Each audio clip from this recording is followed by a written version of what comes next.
روکو، اس دیوانے کو روکو! اچانک خلیفہ ہارون کی آواز گونجی۔ اہل دربار اس تصور سے ہی کانپ گئے کہ اب بہلول کا عتاب شاہی سے بچنا محال ہے۔ دو غلام تیزی سے آگے بڑھے اور بہلول کو گھسیٹ کر ہارون کے سامنے لے آئے۔ ہارون کی آنکھیں نم تھیں اور پشیمانی نے اس کی آواز کو پست کر دیا تھا۔ وہ گہری سانس لے کر بولا، بہلول، تیری دیوانگی ہم جیسے ہوش مندوں کے لیے ایک نعمت ہے۔ تیری اس بات نے میرے دل کو نرم کر دیا ہے۔ میرا جی چاہتا ہے کہ تجھ سے کچھ نصیحت کی فرمائش کروں۔ غلاموں نے فوراً ہی بہلول کو چھوڑ دیا۔ وہ اپنی مخصوص شان بے نیازی سے بولا، ہارون، پچھلے خلیفوں کے محلوں اور ان قبروں کو دیکھ کر عبرت حاصل کر۔ تو خوب جانتا ہے کہ یہ لوگ عرصہ دراز تک ان محلوں میں عیش و عشرت کی زندگی گزارتے رہے اور اب قبروں میں پڑے پچھتاتے اور افسوس کرتے ہیں کہ کاش انہوں نے اپنی آخرت کے لیے کچھ نیک اعمال اپنے ساتھ لے لیے ہوتے، مگر اب انہیں اس پچھتاوے سے کچھ حاصل نہیں ہو سکتا۔ ہم سب بھی جلد یا بدیر اسی انجام کو پہنچنے والے ہیں جب یہ شاہی روب و دبدبہ اور شان و شوکت کوئی کام نہیں دے گی۔ ہارون پر کپ کپی سی طاری ہو گئی۔ افسوس کے لہجے میں بولا، بہلول، کچھ ایسے اعمال بتا جن کے بجا لانے سے اللہ مجھ سے خوش ہو جائے۔ اس کی مخلوق کو خوش کر، وہ تجھ سے راضی ہو جائے گا۔ بہلول نے جواب دیا، اب اس کی تدبیر بھی بتا دو کہ خلق خدا کو کس طرح خوش رکھا جا سکتا ہے۔ ہارون نے پوچھا، عدل و انصاف میں سب کو برابر کا درجہ دو۔ جو اپنے لیے مناسب نہیں سمجھتے، دوسروں کو بھی اس کا مستحق نہ سمجھو۔ مظلوم کی فریاد توجہ سے سنو اور انصاف سے فیصلہ کرو۔ بہلول نے بردباری سے کہا، آفرین، صد آفرین بہلول، مرحبا، تم نے کیسی حق بات کہی ہے۔ ہارون نے تعریفی لہجے میں کہا۔ اس کی ہاں میں ہاں ملانے والے درباریوں نے بھی نعرہ ہائے تحسین بلند کیے۔ ہارون نے حکم شاہی جاری کیا۔ حکم دیا جاتا ہے کہ شاہی خزانے سے بہلول کے تمام قرض ادا کر دیے جائیں۔ ہارون، قرض سے بھی کبھی قرض ادا ہوا ہے؟ بہلول نے اسے مخاطب کر کے کہا، شاہی خزانے میں جو کچھ ہے وہ عوام کا مال ہے اور خلیفہ پر قرض ہے۔ تمہارے لیے یہی مناسب ہے کہ عوام کا قرض انہیں لوٹا دو۔ مجھے تمہارا یہ احسان نہیں چاہیے۔ تو پھر بہلول، کوئی تو خواہش کرو، میں دل سے چاہتا ہوں کہ تمہاری کوئی آرزو پوری کروں۔ ہارون نے زور دے کر کہا، تو پھر میری خواہش اور آرزو یہی ہے کہ میری نصیحتوں پر عمل کرو۔ لیکن افسوس کہ دنیا کی شان و شوکت اور اقتدار کا نشہ بہت جلد میری ان نصیحتوں کو فراموش کرا دے گا۔ یہ کہتا ہوا وہ دربار سے باہر نکل گیا۔ ہارون اور اہل دربار جھکے ہوئے سروں کے ساتھ خاموش بیٹھے رہ گئے۔ بہلول اپنے ویران کھنڈر میں واپس آیا تو دیکھا اس میں قدموں کے نشان ہیں۔ یوں معلوم ہوتا تھا جیسے کوئی یہاں آیا ہے۔ اس نے فوراً ایک خاص جگہ پر دیکھا۔ تازہ کھودی ہوئی مٹی جس کو ہموار کیا گیا تھا بتا رہی تھی کہ اس کا اندیشہ درست تھا۔ اس نے اپنی چھڑی سے مٹی کو ہٹایا۔ اس کی جمع شدہ رقم غائب تھی۔ بہلول کچھ رقم کسی ہنگامی ضرورت کے لیے مٹی میں چھپا کر رکھتا تھا۔ غالباً کسی نے اسے رقم چھپاتے ہوئے دیکھ لیا تھا۔ اس نے اپنی گدڑی اٹھائی اور چل پڑا اور نزدیک ہی واقع موچی کی دکان پر پہنچا اور بڑی خوش طبعی سے اسے سلام کیا۔ آؤ بہلول، کیسے آنا ہوا؟ میں نے سوچا کہ تم سے مل آؤں، پھر تم سے ایک کام بھی ہے۔ کیسا کام؟ تم ایک اچھے انسان ہو، مجھ جیسے دیوانے کے ساتھ بھی خوش اخلاقی سے پیش آتے ہو۔ میں تم سے ایک مشورہ لینا چاہتا ہوں۔ یہ تمہاری مہربانی ہے کہ تم ایسا سمجھتے ہو۔ بہلول ذرا قریب ہوا اور بولا، تم تو جانتے ہو کہ میں ویرانوں، کھنڈروں اور خالی مکانوں ہی میں رہتا ہوں۔ جہاں بھی رہا وہاں تھوڑی بہت رقم اپنے برے وقت کے لیے بچا کر زمین میں دفن کر دی۔ تم ذرا حساب لگا کر مجھے بتا دو کہ یہ رقم کل کتنی ہوتی ہے۔ ہاں ہاں، کیوں نہیں، تم بتاؤ، میں حساب کر دیتا ہوں۔ خدا تمہارا بھلا کرے۔ شہر کے مشرقی گوشے میں جو کھنڈر ہے وہاں میں نے شاید 100 سکے دبا رکھے ہیں۔ قبرستان میں تقریباً 250 سکے ہوں گے اور ایک مکان کے صحن میں تو پورے 500 ہیں۔ ہاں یاد آیا، نہر کے کنارے بھی 50 سکے دفن ہیں۔ تو یہ سب ملا کر کل کتنے ہوئے؟ بہلول نے پوچھا۔ اگر یہ سکے سونے کے ہیں تو ان کی مالیت 2000 کے لگ بھگ ضرور ہے، موچی نے حساب لگا کر بتایا۔ بہلول کچھ دیر سوچتا رہا، پھر سر اٹھا کر بولا، یار میں چاہتا ہوں کہ ان سب جگہوں سے وہ تمام سکے نکال لاؤں اور اس ویرانے میں چھپا دوں۔ یہاں آمد و رفت کم ہے، میرا خیال ہے یہ جگہ زیادہ محفوظ ہے۔ یہ تو بہت اچھا خیال ہے، تمام رقم ایک جگہ رکھو تاکہ جب ضرورت پڑے تو نکالنے میں آسانی ہو۔ موچی نے دل ہی دل میں خوش ہوتے ہوئے مشورہ دیا۔ بہلول اپنی چھڑی کے سہارے اٹھا۔ اچھا تو بھائی میں چلتا ہوں، آج ہی یہ کام کر لوں تو اچھا ہے، سارے سکے نکال کر لے آؤں اور یہاں گاڑ دوں، میرے لیے دعا کرنا۔ ہاں جاؤ، اللہ تمہارا نگہبان ہو۔ موچی نے اسے الوداع کہا۔ وہ چلا گیا تو موچی نے سوچا کہ اس نے بہلول کے جو سکے زمین کھود کر چرائے تھے انہیں واپس رکھ آئے، تاکہ جب بہلول اپنے باقی سکے لے کر آئے تو اسے شک نہ ہو اور وہ اپنی باقی دولت بھی یہاں گاڑ دے۔ اس کے بعد وہ موقع دیکھ کر ساری رقم نکال لے گا۔ وہ جلدی سے گیا اور اسی جگہ بہلول کی رقم دبا کر واپس آ گیا۔ بہلول کہیں شام کو واپس آیا۔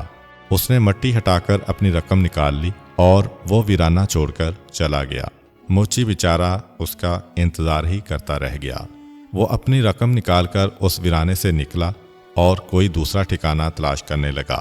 اتفاقاً اسے ایک شکستہ مکان نظر آیا جو خالی پڑا تھا۔ تمام شہر جانتا تھا کہ وہ ویرانوں سے مانوس ہے اور ایسی ہی جگہوں پر رہتا ہے، اس لیے عموماً کوئی اس پر اعتراض نہیں کرتا تھا۔ اس کی بے سر و سامانی ہی اس کا اثاثہ تھی۔ اس نے اس شکستہ مکان کا ایک گوشہ صاف کیا اور وہیں ڈیرا جما لیا۔ ابھی اسے وہاں بسیرا کیے کچھ زیادہ دیر نہیں ہوئی تھی کہ ٹوٹے ہوئے دروازے سے ایک شخص اندر داخل ہوا۔ اس نے سلام کیا اور بولا، واہ واہ، بہت خوب، یہ دیکھ کر مجھے بہت خوشی ہوئی ہے کہ بہلول جیسا نامور شخص میرا نیا کرایہ دار ہے۔ بہلول سیدھا ہو بیٹھا۔ مجھے بھی اس عالی شان مکان کے مالک سے مل کر بے حد خوشی ہوئی ہے۔ مجھے امید ہے کہ آپ اس ماہ کا کرایہ ادا کر دیں گے، مالک مکان نے کہا۔ بہلول نے مکان کی لرزتی ہوئی چھت اور شکستہ دیواروں کی جانب اشارہ کیا۔ جناب نے اپنے اس شاندار محل کی حالت ملاحظہ فرمائی ہے کہ ذرا سی ہوا چلے تو اس کی چھت اور دیواریں بولنے لگتی ہیں۔ بے شک بے شک، آپ درست فرماتے ہیں۔ آپ جیسا بزرگ یہ بھی جانتا ہوگا کہ تمام موجودات عالم خدا کی حمد و ثنا کرتے ہیں۔ یہ جو آواز آپ سنتے ہیں یہ اس مکان کے تسبیح کرنے کی صدا ہے۔ بہلول نے اپنا عصا سنبھالا اور فوراً ہی اٹھ کھڑا ہوا اور بولا، حضرت آپ جیسے دانشمند انسان کو یہ تو معلوم ہوگا کہ موجودات حمد و ثنا اور تسبیح و تحلیل کے بعد سجدہ بھی کرتے ہیں، اور میں آپ کے اس مکان کے سجدہ کرنے سے پہلے ہی یہاں سے رخصت ہو جانا چاہتا ہوں۔ اس نے گدڑی سنبھالی اور مکان سے باہر نکل آیا۔ ہارون نے اپنی سی بہت کوشش کی کہ کسی طرح بہلول پر گرفت کی جا سکے، لیکن اس کی حاضر دماغی، اس کی پر حکمت گفتگو اور عوام کے ساتھ اس کی قربت نے اسے اس کا موقع نہیں دیا۔ وہ اپنے جاسوسوں کو اس کے پیچھے لگائے رکھتا تاکہ اس کی سرگرمیوں سے باخبر رہے۔ کسی وقت سختی سے اس کی باز پرس کرتا، لیکن اکثر مشکل موقعوں پر بہلول ہی کام آتا۔ ایک بار ایک سیاح بغداد میں آیا۔ اس نے گھاٹ گھاٹ کا پانی پیا تھا، ملکوں گھوما تھا۔ جب وہ ہارون کے دربار میں حاضر ہوا تو اس نے خلیفہ کے وزیروں اور دانشوروں سے کچھ سوالات کیے، لیکن کوئی بھی ان کا جواب نہ دے سکا۔ ہارون اپنے مقربین کی نالائکی پر بہت شرمندہ ہوا۔ سیاح رخصت ہوا تو وہ اپنے وزیروں اور مشیروں پر برس پڑا، تم سب لوگ میرے لیے باعث شرم ہو۔ آج اس سیاح نے تمہیں کیسا عاجز کیا، یوں معلوم ہوتا تھا جیسے تم اس کے مقابلے میں طفل مکتب ہو۔ درباریوں کے سر شرم سے جھک گئے، ان کے پاس اپنی صفائی میں کہنے کے لیے کچھ بھی نہیں تھا۔ عتاب شاہی اور جوش میں آیا، کل اس سیاح کو دربار میں طلب کیا جائے گا۔ اگر تم لوگ اس کے سوالوں کے جواب نہ دے سکے تو تمہاری سب جائیداد اور مال و دولت اس کے حوالے کر دیا جائے گا۔ ہارون نے دربار برخاست کیا۔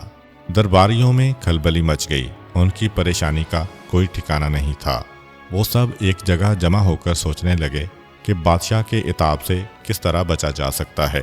آخر ایک شخص کو اچانک یاد آیا اور وہ خوشی سے بولا، دوستو، اس مشکل کو حل کرنے کے لیے ہمارے پاس بہلول جو موجود ہے، مجھے یقین ہے کہ وہ سیاح کو لاجواب کر دے گا اور اس کے سب سوالوں کے جوابات ٹھیک ٹھیک دے گا۔ باقی سب لوگوں کی بھی جان میں جان آئی اور وہ سب مل کر بہلول کے پاس پہنچے۔ اسے تمام ماجرا سنایا تو اس نے انہیں تسلی دی کہ وہ اگلے دن دربار میں پہنچ کر سیاح کے سوالوں کے جوابات ضرور دے گا۔ اگلے روز دربار آراستہ ہوا۔ وزیر، امیر، مشیر زرعی کرسیوں پر بیٹھے۔ ہارون اپنے زرنگار تخت پر جلوہ افروز ہوا۔ سیاح کو بھی ایک کرسی پیش کی گئی۔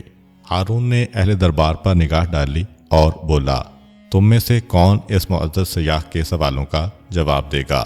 اہل دربار نے آنکھوں ہی آنکھوں میں ایک دوسرے کی طرف دیکھا کہ بہلول کا نام کس طرح لیں، کہیں اس کا نام ہارون کو ناگوار نہ گزرے۔ کہ اسی وقت بہلول کی آواز گونجی، یہ دیوانہ حاضر ہے، اہل دربار کو زحمت کرنے کی ضرورت نہیں۔ وہ اپنی لاٹھی پٹکتا گدری شانے پہ ڈالے داخل دربار ہوا اور سیاح کے قریب جا بیٹھا۔ ہارون کچھ ہچکچایا، لیکن پہلو میں بیٹھے ہوئے وزیر نے اس کے کان میں کچھ کہہ دیا جس سے اس کے چہرے پر اطمینان کی جھلک نظر آئی۔ سیاح نے بہلول کی حالت کو دیکھا اور قدرے تعجب سے بولا، کیا میں آپ سے سوالات کروں؟ جی ہاں، بہت خوشی سے۔ وہ سیاح اٹھا اور اپنی چھڑی سے زمین پر ایک دائرہ کھینچ دیا۔ بہلول نے فوراً ہی اٹھ کر اپنے عصا سے اس دائرے کے درمیان میں ایک لکیر کھینچ کر اسے 2 حصوں میں بانٹ دیا۔ سیاح کے چہرے پر مسکراہٹ آئی اور اس نے ایک اور دائرہ کھینچ دیا۔ بہلول نے اس مرتبہ دائرے کو 4 حصوں میں بانٹا اور ایک حصے پر چھڑی رکھ کر کھٹکھٹائی۔ سیاح نے قدرے حیرت سے اس کی جانب دیکھا اور زمین پر اپنا ہاتھ الٹی طرف رکھ کر انگلیاں آسمان کی طرف اٹھا دیں۔ بہلول نے اٹھ کر اپنا ہاتھ زمین پر اس طرح رکھا کہ اس کی ہاتھ کی پوشت اوپر تھی۔ سیاح اپنی نشست پر آ بیٹھا اور تعریفی لہجے میں بولا، مرحبا، آفرین، عالی جاں، میں آپ کو مبارکباد دیتا ہوں کہ آپ کے ہاں ایسا دانشمند اور عالم موجود ہے جس پر فخر کیا جا سکتا ہے۔ ایسے شخص کی قدر کی جانی چاہیے۔ کیا بہلول نے تمہارے سب سوالوں کے جوابات ٹھیک ٹھیک دیے ہیں؟ ہارون نے پوچھا۔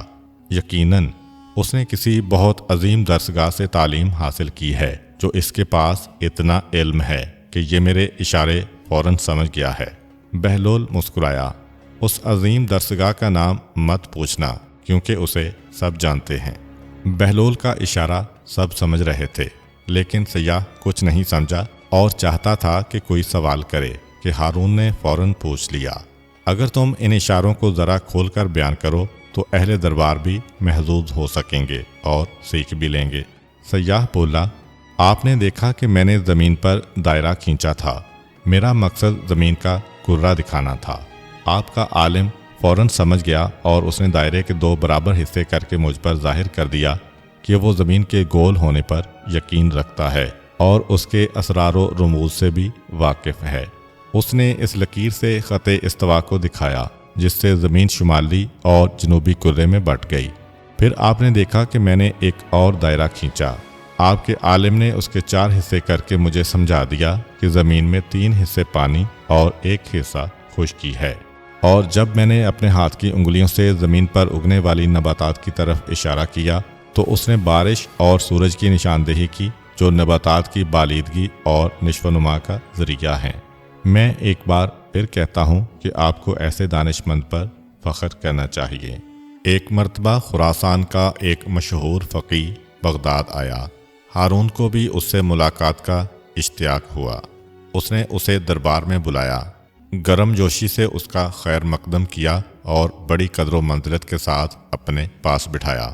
فقیہ اس عزت افزائی پر پھولے نہیں سما رہا تھا اور ہارون پر اپنے علم کی داغ بٹھانے کی کوشش کر رہا تھا کہ اچانک بہلول کہیں سے پھرتا پھراتا دربار میں آ نکلا۔ اس نے سلام کیا۔ ہارون نے اسے بیٹھنے کے لیے کہا۔ فقیہ نے اس کا معمولی لباس، بوسیدہ گدڑی اور دھول میں اٹی ہوئی جوتیاں دیکھیں اور قدر حیرت سے بولا، آپ بہت مہربان اور فراخ دل ہیں کہ معمولی لوگوں کو بھی اپنے دربار میں جگہ دیتے ہیں۔ بہلول اپنی جگہ سے اٹھا اور اپنا عصا کھٹکھٹاتا اس کے قریب پہنچا اور بولا، قبلہ، گستاخی معاف، آپ اپنے ناقص علم پر کیوں اس قدر مغرور ہیں؟ آپ میری ظاہری حالت کو نہ دیکھیے اور میرے ساتھ علمی مباحثہ کرنے کے لیے تیار ہو جائیے تاکہ آپ کو پتہ چل جائے کہ آپ تو کچھ بھی نہیں جانتے۔ فقیر نے ایک نگاہ غلط انداز اس پر ڈالی۔ میں نے سنا ہے کہ تو پاگل ہے اور میں پاگلوں سے مباحثہ نہیں کیا کرتا۔ میں نے کب کہا کہ میں پاگل نہیں ہوں؟ میں تو اپنے پاگل پن کا خود اقرار کرتا ہوں، مگر آپ ہیں کہ آپ کو اپنی کم علمی کا کچھ پتہ ہی نہیں۔ ہارون نے قہر آلود نگاہوں سے بہلول کی طرف دیکھا۔ بہلول، خاموش رہو، تمہیں معلوم نہیں کہ یہ خراسان کے نامور فقیہ ہیں، اسی لیے تو میں چاہتا ہوں کہ یہ مجھ سے علمی مباحثہ کر لیں۔ بہلول نے اطمینان سے کہا۔ ہارون بھی علمی مباحثوں اور مناظروں کا شوقین تھا۔ وہ اس فقیر سے بولا، کیا مذائقہ ہے؟ تمہیں بہلول کی دعوت قبول کر لینی چاہیے۔ تو پھر میری ایک شرط ہوگی۔ فقیر بولا، تم جیسی چاہو شرائط طے کر لو۔ ہارون نے اجازت دی۔ فقیر بولا، میری شرط یہ ہے کہ میں بہلول سے ایک معمہ پوچھوں گا، اگر اس نے درست جواب دے دیا تو اسے 1000 اشرفیاں دوں گا، اور اگر یہ ناکام رہا تو مجھے 1000 اشرفیاں دینے کا پابند ہوگا۔ بہلول مسکرایا، ہم فقیروں کے پاس مال دنیا کہاں؟ ہاں، میں خود کو آپ کے سپرد کر سکتا ہوں کہ آپ ایک غلام کی طرح مجھ سے کام لیں اور اپنی 1000 اشرفی پوری کر لیں، اور اگر میں 1000 اشرفی جیت گیا تو وہ تو ناداروں اور محتاجوں کا حصہ ہے ہی، مجھے منظور ہے۔ اور کیا تم تیار ہو کہ میرا معمہ حل کرو؟ فقیر نے کہا، جی ہاں، میں تیار ہوں۔ فقیر نے اپنا معمہ پیش کیا۔ ایک گھر میں ایک عورت اپنے شرعی شوہر کے ساتھ بیٹھی ہے۔ اسی گھر میں ایک شخص نماز پڑھ رہا ہے اور دوسرا روزے سے ہے۔ اچانک دروازے پر دستک ہوتی ہے اور ایک ایسا شخص اندر داخل ہوا جس کے آ جانے سے شوہر اور بیوی ایک دوسرے پر حرام ہو گئے۔ نماز پڑھنے والے کی نماز باطل ہو گئی اور روزہ دار کا روزہ بھی باطل ہو گیا۔ کیا تم بتا سکتے ہو کہ باہر سے آنے والا شخص کون ہے؟ دربار میں سناٹا چھا گیا۔ لوگ ایک دوسرے کا منہ تکنے لگے۔ بہلول نے برجستہ کہا، گھر میں داخل ہونے والا شخص اس عورت کا پہلا شوہر ہے جو سفر پر گیا ہوا تھا، جس کے بارے میں یہ خبر ملی تھی کہ دوران سفر انتقال کر گیا تھا۔ اس عورت نے حاکم شرع کی اجازت سے اسی مرد سے عقد کر لیا تھا جو اس کے برابر بیٹھا ہوا تھا۔ انہوں نے 2 اشخاص کو اجرت دی تھی کہ وہ مرحوم شوہر کی قضا نمازیں ادا کریں اور روزے رکھیں۔ اسی اثناء میں پہلا شوہر سفر سے واپس آ گیا کیونکہ اس کی موت کی خبر غلط تھی، چنانچہ اس کے آتے ہی دوسرا شوہر اس عورت پر حرام ہو گیا۔ ان دونوں اشخاص کی نماز اور روزہ باطل ہو گئے جو شوہر کو مردہ سمجھ کر اس کے لیے پڑی اور رکھے جا رہے تھے۔ مرحبا مرحبا، بہت خوب۔ بہلول، بعض اوقات تو تمہاری دیوانگی عقل مندوں کو بھی مات دے دیتی ہے۔ ہارون نے تعریف کی۔ بہلول کہنے لگا، کیا عالیجا کی اجازت ہے کہ میں بھی حضرت فقیر سے ایک سوال کروں؟ اجازت ہے، بہلول نے پوچھا۔ فرض کریں کہ ہمارے پاس ایک مٹکا شیرہ اور ایک مٹکا سرکہ موجود ہے۔ ہم اس سے سکنجمی تیار کرنے کے لیے ایک پیالہ سرکہ اور ایک پیالہ شیرہ مٹکوں میں سے نکالتے ہیں اور دونوں کو کسی برتن میں ملا دیتے ہیں۔ اس وقت پتہ چلتا ہے کہ اس میں تو ایک چوہا مرا پڑا ہے۔ کیا آپ بتا سکتے ہیں کہ وہ مرا ہوا چوہا سرکے کے مٹکے میں تھا یا شیرے کے مٹکے میں؟ ہارون لطف اندوز ہوا۔ اہل دربار بھی مسکرائے۔ سب کی نگاہیں فقیر پر لگی ہوئی تھیں کہ وہ اس معاملے کو کس طرح حل کرتا ہے۔ وہ گہری سوچ میں پڑ گیا اور بہت دیر تک ایک لفظ بھی نہ بول سکا۔ ہارون اتنا انتظار نہ کر سکا اور بولا، بہلول نے تمہارا معاملہ حل کرنے میں ایک لمحہ بھی نہیں لگایا، تمہیں بھی اس کے سوال کا جواب اسی طرح دینا چاہیے۔ فقیر شرمندہ سا ہو گیا، اس کی نگاہیں جھک گئیں، اسے اپنی کم علمی کا اعتراف کرنا ہی پڑا۔ عالیجا، میں یہ معاملہ حل نہیں کر سکتا۔ اس کی پیشانی پسینے سے شرابور تھی۔ ہارون نے بہلول کی طرف دیکھا۔ بہلول، بہتر یہی ہے کہ تم خود اس معاملے کو حل کر دو۔ بہلول مسکرایا، کیا حضرت فقیر اب بھی اپنی ناسمجھی کے قائل ہوئے ہیں یا نہیں؟ فقیر بولا، بہلول، تم نے مجھے احساس دلا دیا ہے کہ علم کی کوئی حد نہیں۔ کسی کی ظاہری حالت کو دیکھ کر اسے کمتر خیال نہیں کرنا چاہیے۔ تو سنیے جناب کہ ہمیں چاہیے کہ اس چوہے کو سکنجوی سے نکال کر اچھی طرح دھو لیں، پھر اس کا پیٹ چاک کریں۔ اگر اس کے پیٹ میں سرکہ ہوا تو سمجھیں کہ وہ سرکے کے مٹکے میں تھا، اگر شیرہ ہوا تو پھر اس نے شیرے میں ڈبکی لگا کر جان دی ہے، لہٰذا جو کچھ بھی اس کے پیٹ میں ہوا اس شے کے مٹکے کو ضائع کر دینا چاہیے۔ اہل دربار اش کر اٹھے۔ ہارون بہت محظوظ ہوا۔ اس نے بہلول کو آفرین کہی۔ فقیر نے سر جھکایا اور 1000 اشرفی اس کے سامنے ڈھیر کر دیں۔ بہلول نے تمام اشرفیاں سمیٹ کر اپنی جھولی میں ڈالیں اور محل سے باہر نکلتے ہی انہیں ضرورت مندوں میں بانٹنے لگا۔ جب وہ اپنے بسیرے پر پہنچا تو اس کی جھولی خالی تھی۔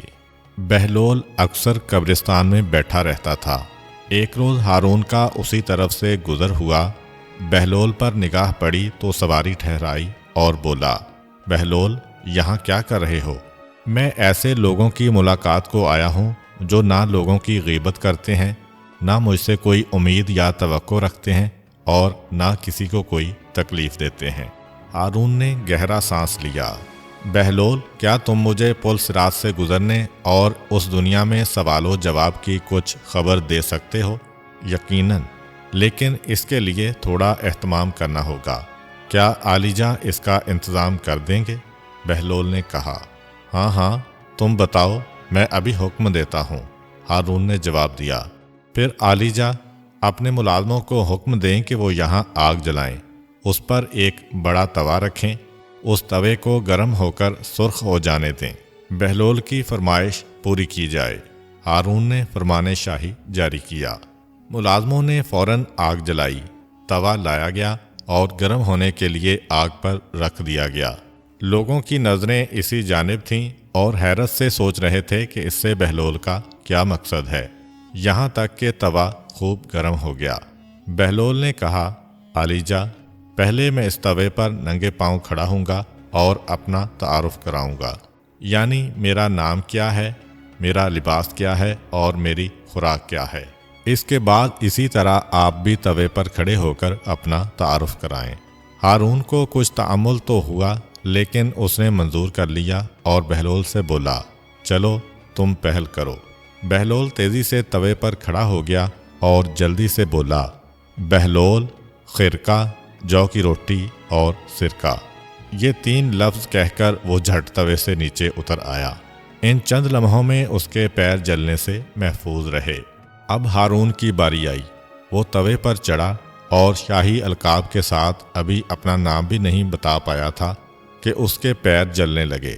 وہ گرتا پڑتا توے سے نیچے اتر آیا اور بولا، بہلول، تم نے مجھے کس عذاب میں ڈال دیا تھا؟ بہلول مسکرایا، آپ نے ہی تو فرمائش کی تھی کہ آپ کو قیامت کے سوال و جواب کے بارے میں بتایا جائے، تو آپ نے دیکھا کہ گرم توے پر قدم رکھنا کتنا مشکل ہے۔ اسی طرح جو لوگ خدا پرست ہیں، دنیا کے جاہ و حشم سے دور ہیں، لالچ اور طمع نہیں رکھتے، وہ تو پل صراط پر سے آرام کے ساتھ گزر جائیں گے، اور جو دنیاوی شان و شوکت میں ڈوبے ہوئے ہیں انہیں اسی طرح عذاب سے گزرنا ہوگا جس طرح ابھی آپ کو محسوس ہوا۔ بیان کیا جاتا ہے کہ ایک روز ہارون کا وزیر فضل بن ربیع ایک راستے پر گزر رہا تھا۔ دیکھا کہ بہلول ایک طرف بیٹھا کچھ سوچ رہا ہے۔ فضل نے اس کا نام لے کر اسے پکارا، بہلول، کیا سوچ رہے ہو؟ بہلول نے چونک کر سر اٹھایا، دیکھا کہ فضل بن ربیع کھڑا ہے۔ بولا، تیرے انجام کے بارے میں سوچ رہا ہوں۔ فضل چونک گیا، کیوں، خیریت تو ہے بہلول؟ سارے وزیر ایک جیسے ہی ہوتے ہیں، اس لیے ان کا انجام بھی ملتا جلتا ہی ہوتا ہے۔ مجھے اندیشہ ہے کہ کہیں تیرا بھی انجام جعفر برمکی کا سا نہ ہو۔ فضل کانپ گیا اور بولا، بہلول، میں نے جعفر برمکی کے بارے میں سنا تو ہے، لیکن دوسرے لوگوں کی زبانی، نہ جانے اس میں کتنا جھوٹ ہے اور کتنا سچ۔ میں چاہتا ہوں کہ تو مجھے اس کے بارے میں بتا کہ آخر ہارون نے اس کے قتل کا حکم کیوں دیا تھا؟ ہو سکتا ہے اس میں میرے لیے بھی کوئی سبق ہو۔ بہلول نے کہا، تو پھر بیٹھ جا اور کان دھر کر سن۔ فضل بیٹھ گیا اور بہلول نے کہنا شروع کیا، تم جانتے ہو نا کہ منصور کے بیٹے مہدی کے زمانے میں خالد برمکی کا بیٹا یحییٰ برمکی ہارون رشید کا کاتب مقرر ہوا تھا۔ فضل نے ہنکارا بھرا، ہاں، میں نے یہ بھی سنا ہے کہ ہارون یحییٰ اور اس کے بیٹے جعفر کی لیاقت دیکھ کر انہیں بہت پسند کرنے لگا تھا۔ بادشاہ کی پسند و ناپسند ہمیشہ زوال کا باعث بنتی ہے۔ ہارون کو جعفر برمکی کے ساتھ اتنی محبت ہو گئی کہ اس نے اپنی ہمشیرہ عباسہ کا نکاح جعفر برمکی سے کر دیا، لیکن اسے یہ بھی تاکید کر دی کہ وہ عباسہ کو اپنی بیوی نہ بنائے اور خلیفہ کی بہن سمجھ کر اس پر دست درازی کی کوشش نہ کرے۔ جعفر برمکی نے قول تو دے دیا لیکن اس پر پورا نہ اتر سکا۔ اس کی اطلاع ہارون کو بھی ہو گئی اور اس کی محبت دشمنی میں بدل گئی۔ اس نے اپنے غلام مسرور سے کہا، آج تمہارے سپرد ایک اہم کام ہے جس کی تکمیل ہر صورت میں ہونی چاہیے۔ مسرور نے سر تسلیم خم کیا تو ہارون بولا، آج رات جعفر برمکی کا سر کاٹ کر ہماری خدمت میں پیش کرو۔ مسرور ہک بک رہ گیا، اس کی زبان گنگ ہو گئی اور اس کا سر جھک گیا۔ اس کے چہرے پر تشویش کے آثار دیکھ کر ہارون نے کڑے لہجے میں کہا، مسرور تو پریشان کیوں ہو گیا ہے؟ کس سوچ میں پڑ گیا ہے؟ مسرور نے ڈرتے ڈرتے کہا، حضور یہ امر عظیم ہے، سوچتا ہوں کہ کاش آپ نے اس کام کے لیے مجھے منتخب نہ کیا ہوتا۔ تو گویا تو اپنی موت کو آواز دینا چاہتا ہے، اور ایسی موت جس پر پرندے بھی آنسو بہائیں، ہارون نے غضبناک لہجے میں کہا۔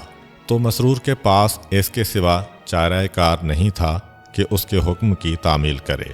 وہ سر جھکائے ہوئے جعفر برمکی کے یہاں پہنچا اور اسے تمام ماجرا کہہ سنایا۔ جعفر برمکی بے حد پریشان ہوا، اس کے پیروں تلے سے زمین نکل گئی، لیکن اس نے امید کا سہارا لیا اور مسرور سے بولا، مسرور کیا خبر کہ خلیفہ نے یہ حکم شراب کے نشے میں دیا ہو اور جب وہ ہوش میں آئے تو اسے پچھتاوا ہو، اس لیے میری مان اور خلیفہ کے پاس جا اور اسے اطلاع دے دے کہ تو نے مجھے قتل کر دیا ہے۔